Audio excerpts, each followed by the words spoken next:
नमस्कार दोस्तों, मैं आपका अपना डॉक्टर सुरेश परिहार आज एक विशेष वीडियो आप सभी के बीच में लेकर आ रहे हैं और ये माइंड केयर फैमिली शो की एक बहुत ही मजबूत वीडियो आप मान सकते हैं।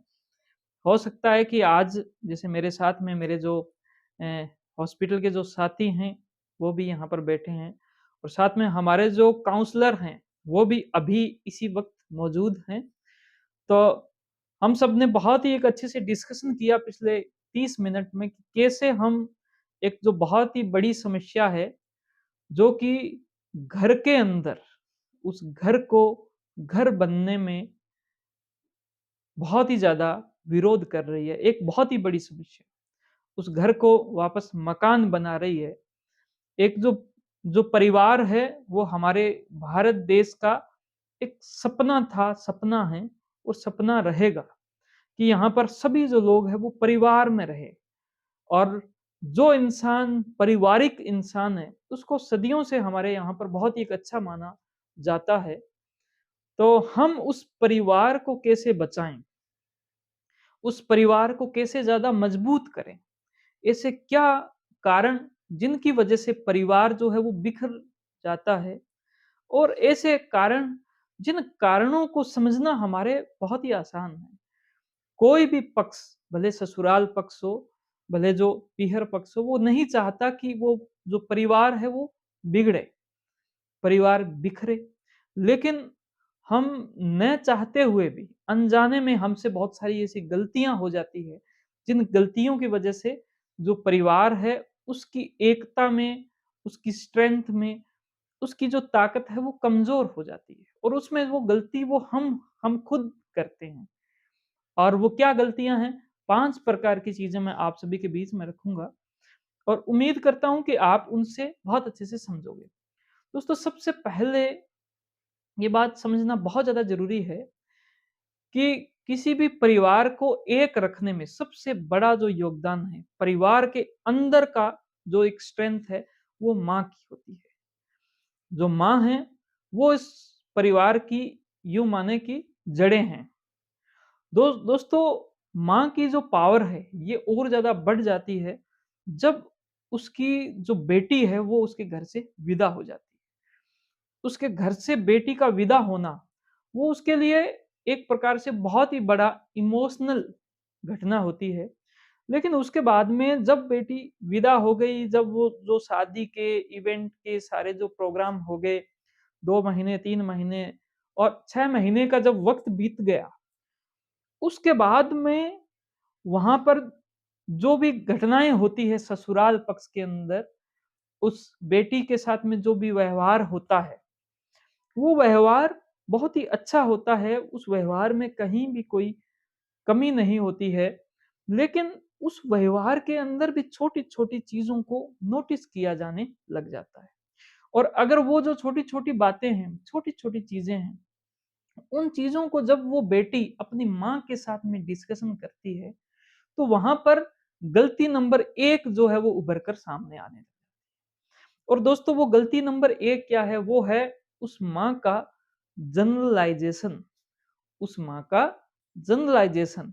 ये एक साइकोलॉजिकल कॉन्सेप्ट है और ये क्या कॉन्सेप्ट है कि हमारा जो इंसानी माइंड है, वो चीज़ों को इस रूप में देखता है कि ये जो रास्ता अगर सही है, तो हम हमेशा इसी रास्ते से जाएँगे। ये मैंने बहुत ही आसान से आपको समझाने की कोशिश की। अब मैं इसको और डिटेल में करता हूँ। दोस्तों, हमारे आस-पास में शादियाँ जो होती है, वो शादियाँ होने का एक तरीका होता है कि सबसे पहले ये होगा, फिर उसके बाद में ये होगा, फिर उसके बाद में ये होगा। तो ये तरीका जिस तरीके से अभी समाज के अंदर शादी हो रही है, लगभग शादियाँ उसी तरीके से सभी जगह पे होगी। एक इंसान ने वो किया और वो चीज़ जनरलाइज़ हो गया सभी के लिए। एक एक यानी कि परिवार ने अपने बच्चे को जिस प्रकार से आगे बढ़ाया कि उसने कोचिंग करवाई 10वीं क्लास के बाद में और फिर वो डॉक्टर बन गया। वो चीज़ जनरलाइज़ हो जाएगी कि साहब कोचिंग करवानी ज़रूरी है, फिर डॉक्टर बनेगा। ये मैंने आपको तीसरे तरीके से जनरलाइज़ेशन को समझाया। दोस्तों, यहाँ पर क्या चीज़ जनरलाइज़ेशन होता है कि जो वो माँ है, वो तो ममता से भरी है, उसके अंदर इमोशनलिटी बहुत ज़्यादा है। वो पहले से बहुत दुखी है कि उसकी बेटी जो है वो अपने घर से बाहर चली गई। लेकिन उसके पास में एक बहुत ही पॉजिटिव सोच भी है। उसको इस बात की बहुत बड़ी खुशी है कि उसकी बेटी जो है वो अपने घर में गई है। उसकी बेटी ने अपना जो एक नया जीवन है वो शुरू किया है। उसके पास में इस बात की बहुत बड़ी खुशी भी है। लेकिन उसके पास में एक बहुत बड़ा कंटेंट है। उसके पास में एक बहुत सारे विचार हैं ससुराल के बारे में। उसके पास में बहुत सारे विचार हैं सास के बारे में। उसके पास बहुत सारे विचार हैं ननंद के बारे में। उसके पास बहुत सारे विचार हैं हस्बैंड के बारे में। उसके पास बहुत सारे विचार हैं उसके खुद के सास और ससुर के बारे में। दोस्तों, वो जो पूरा जो ससुराल है, उस ससुराल को समाकर अपने अंदर लेकर वो बेटी है वो माँ, और वो ममता से भरी हुई है। और जब उसको एक छोटी-सी इन्फॉर्मेशन मिलती है, तो वो मोबाइल के माध्यम से, फ़ोन के माध्यम से जब वो आपस में मिलते हैं, उसके माध्यम से ये पूरी इन्फॉर्मेशन, वो अपनी जो इन्फॉर्मेशन है, उसको वो न चाहते हुए भी ट्रांसफ़र कर देती है। वो ये गलती कर देती है। उसके साथ में ये मिस्टेक हो जाती है। वो ये बोल देती है कि साहब सास तो ऐसी ही होती है। सास जो है वो तुझ में और तेरी जो ननंद है उसके अंदर भेद करेगी। और ये जो बातें हैं वो चलते-चलते धीरे-धीरे, धीरे-धीरे, धीरे-धीरे, धीरे-धीरे ज़्यादा होने लग जाती है। और दोस्तों, बहुत से लोगों ने ये महसूस किया है, बहुत सी बार हम सोशल मीडिया में भी बोलते हैं कि साहब जो कोचिंग होती है, वो जो कोचिंग है, वो कोचिंग एक घर को बर्बाद कर देती है, घर को ग्रह प्लेस में बदल देती है। और इसका वजह ये होती है कि ये कोचिंग बोलना या ये जो मैंने शब्द बोले, ये उचित शब्द नहीं है। क्योंकि ये जो बात है वो उन्होंने जानबूझ के नहीं की, उनसे हो गई। जो हो गई और जानबूझ के नहीं की, हमें उसको सुधारा जा सकता है। उनकी काउंसलिंग की जा सकती है, और काउंसलिंग एक ऐसा माध्यम है जिससे सब चीज़ें सुधार में आ सकती है। लेकिन दोस्तों, अल्टीमेटली क्या होता है कि जो वो जो बेटी है, जो एक घर की बहू है, जो उस घर में जाते ही उस घर ने उसको अपना बना लिया। उसने ये समझना शुरू कर दिया कि ये घर मेरा घर है। यहाँ पर अगर कोई गंदगी है, तो उस गंदगी को साफ करने की ज़िम्मेदारी मेरी है। जब वो घर साफ होता है, तो साफ घर का जो क्रेडिट है, वो उसको दिया जाएगा।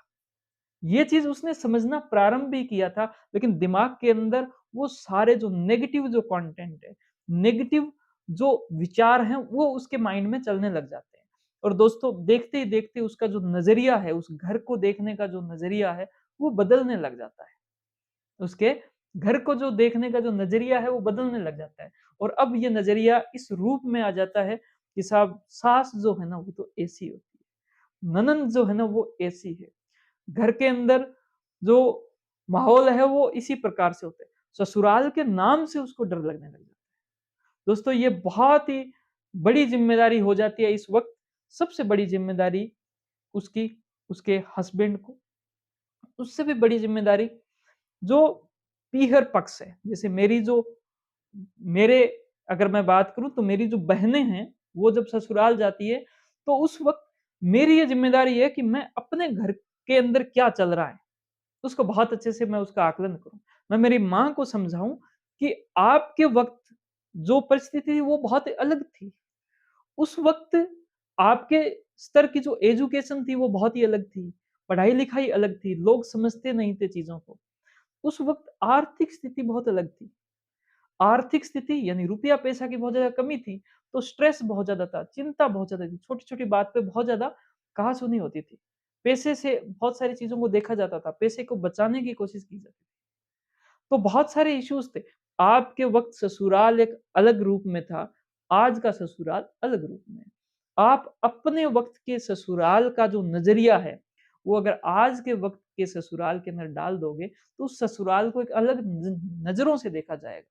और वहाँ पर उसके बाद में एक छोटी-सी भी जो घटना होगी, वो घटना हम जब अलग नज़र से देखते हैं, तो वो घटना एक अलग रूप का कारण बन जाती है। दोस्तों, मैं इसको और आगे आपको एग्ज़ाम्पल से समझा सकता हूँ। अगर आपको ये वीडियो अच्छी लगी, तो आप हमें आपका जो फीडबैक है वो आप हमें ज़रूर देवें। इसके अलावा हमारे पास में टोटल 5 बातों की मैंने चर्चा की। अगली 4 बातें मैं आगे आप सभी के साथ में मैं उनका जो डिस्कशन है वो मैं आप सभी के साथ में करूँगा, जिसमें एक बहुत ही इम्पोर्टेंट बात रहेगी इमोशनल रीज़निंग की, कि उसका मन जो है वो उदास हुआ, उसका माइंड अब ऐसे ही काम करेगा कि साहब मन उदास हुआ है, इसका मतलब ये है कि आस-पास कुछ अच्छा नहीं चल रहा है। मेरा मन उदास है, मेरा मन ऐसे अजीब-सा लग रहा है, क्योंकि दोस्तों सेपरेशन एंग्ज़ायटी होती है। जब मैं अपने घर से निकला था, हॉस्टल में जब मैं रहा था, तो मैं बहुत सारे महीनों तक मेरे आँख से आँसू आ जाते थे। मैं वहाँ पर रोया था कि भाई साहब मैं अपने घर के अंदर मैं अपने परिवार के बीच में जाना चाहता हूँ।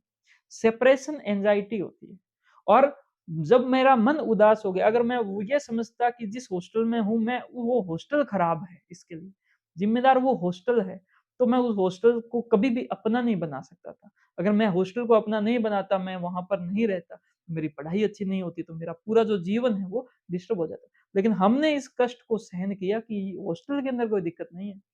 ये सब हमारे अंदर दिक्कत है कि हम उनसे दूर हुए, थोड़ा कष्ट होगा, एडैप्टेशन में टाइम लगेगा। और जो ससुराल पक्ष है, उनको भी समझाने का काम हम करेंगे। पीहर पक्ष को भी समझाने का काम करेंगे कि जो सेपरेशन एंग्ज़ायटी है, इसको इमोशनल रीज़निंग से ना करो कि मेरा मन उदास है, इस वजह से इसकी वजह ये है कि ससुराल के लोग मेरे से गलत व्यवहार कर रहे हैं। ये चीज़ बिल्कुल भी उचित नहीं है। दोस्तों इसके आगे हम बात करेंगे कि जो हस्बैंड है, जिसको पति कहा जाता है, भारत में उसको पति परमेश्वर की संज्ञा दी जाती है। और आज हमने एक बात की भी, पति वो है जो विपत्ति में एकदम सामने खड़े हो जाए। तो दोस्तों अगर आपका घर किसी भी प्रकार से अगर डिस्टर्ब हो रहा है, तो ये विपत्ति है आपके लिए और आपको इसके अंदर बहुत अच्छे से आगे आ जाना पड़ेगा। तो पति की भी चर्चा हम आगे करेंगे। इसके अलावा कुछ ऐसे स्टेटमेंट होते हैं, जैसे कि साहब इस घर के अंदर तो हमेशा से ऐसे ही हुआ है। इस घर के अंदर तो मुझे कभी भी जो कद्र है, वो मिली ही नहीं है। तो जो परमानेंट जो स्टेटमेंट है, वो स्टेटमेंट आपके मन के अंदर प्रभाव डालते हैं, आपकी मानसिक स्थिति को वो खराब करते हैं। कभी भी पॉजिटिव विचार नहीं आ पाएँगे अगर आपने अपने मन को परमानेंट स्टेटमेंट के जो जो चंगुल है, जो ये जो जाल है इसके अंदर फँसा लिया। इसके बाद में बात करेंगे कि आपका माइंड कुछ इस प्रकार से हो जाता है कि आप अलग-अलग जो चीज़ों को उसी रूप में देखते हो कि जो सास है, वो मेरी बुराई की चर्चा ही कर रही होगी। जो ये जो मेरे घर के अंदर जो लोग हैं, वो सारे मेरी बुराई की ही चर्चा कर रहे होंगे। तो ये एक और अलग से फैक्टर है, हम पूरी चीज़ों को आप सभी के बीच में लेकर आएँगे। वीडियो थोड़ी लंबी हो गई है और इसको यहाँ तक आपने देखा, बहुत-बहुत आपका धन्यवाद। अगर आपको इमोशनल तौर पे और ज़्यादा मजबूत बनना है, अगर परिवार को इमोशनलिटी के तौर पर और अच्छा करना है, तो आप हमारा जो सीबीटी थेरेपी का जो कोर्स है वो आप जॉइन कर सकते हो, उसका लिंक इसी वीडियो के साथ में है। आप उसकी वेबसाइट पे जाएँ और अपने आप को उस कोर्स के साथ में जोड़कर अपने जीवन को और ज़्यादा समृद्ध बनाएँ। आपका बहुत-बहुत धन्यवाद। आप इस वीडियो को लाइक करें, मुझे कमेंट करें, इसको ज़्यादा से ज़्यादा शेयर करें उन सबके साथ जो एक अच्छा परिवार चाहते हैं। हमारे यूट्यूब चैनल को ज़रूर सब्सक्राइब करें। Thank you. जय हिंद, जय भारत।